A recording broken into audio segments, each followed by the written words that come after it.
তোমার লক্ষ্য যদি ইতিবাচক না থাকে, তোমার মধ্যে কোনো ধরনের যদি স্থিতিস্থাপকতা না থাকে, তোমার লক্ষ্য যদি কোনো অনুপ্রেরণাকে অনুপ্রাণিত করতে না পারে, তাহলে বুঝে নিও তুমি এই সমাজ থেকে অনেকটা অনেকটা পিছিয়ে গেছো। নিজেকে উন্নতি করতে, নিজেকে সংশোধন করতে, নিজেকে কৌতূহলী করতে, নিজেকে পিছিয়ে পড়া থেকে দ্বিধাবোধ করতে কোথায় বাধা? মনে রেখো, তুমি যতটা ভাবো তার থেকেও তুমি অনেকটা শক্তিশালী। শুধু কেবলমাত্রকে নিজেকে এগিয়ে নিয়ে যাওয়ার প্রচেষ্টা রাখতে হবে।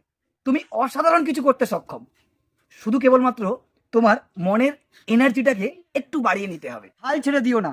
একটা কথা আছে, প্রতিটা পদক্ষেপেই নাকি সাফল্য লুকিয়ে আছে। তাহলে ধারাবাহিকতা কেবলমাত্র বজায় রেখো। তোমার এই যাত্রাপথে তুমি একা না, তোমার সাথে আমিও শেকড় বাঁধছি। তোমার জয়, সেটা ছোট কিংবা বড় হোক, সেটাকে উদযাপন করতে শেখো।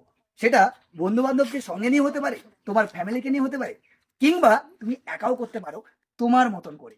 ব্যাস, এই ছোট্ট কাজগুলো 1 মাসের মধ্যে নিজের মধ্যে আমূল একটা পরিবর্তন তুমি লক্ষ্য করবে। যে পরিবর্তনটা তুমি নিজে তো বুঝতে পারবেই পারবে, কারণ এই পৃথিবীটা কেবলমাত্র তোমার। তাকে রাজ করতে শেখো, তবেই না তুমি এগোবে।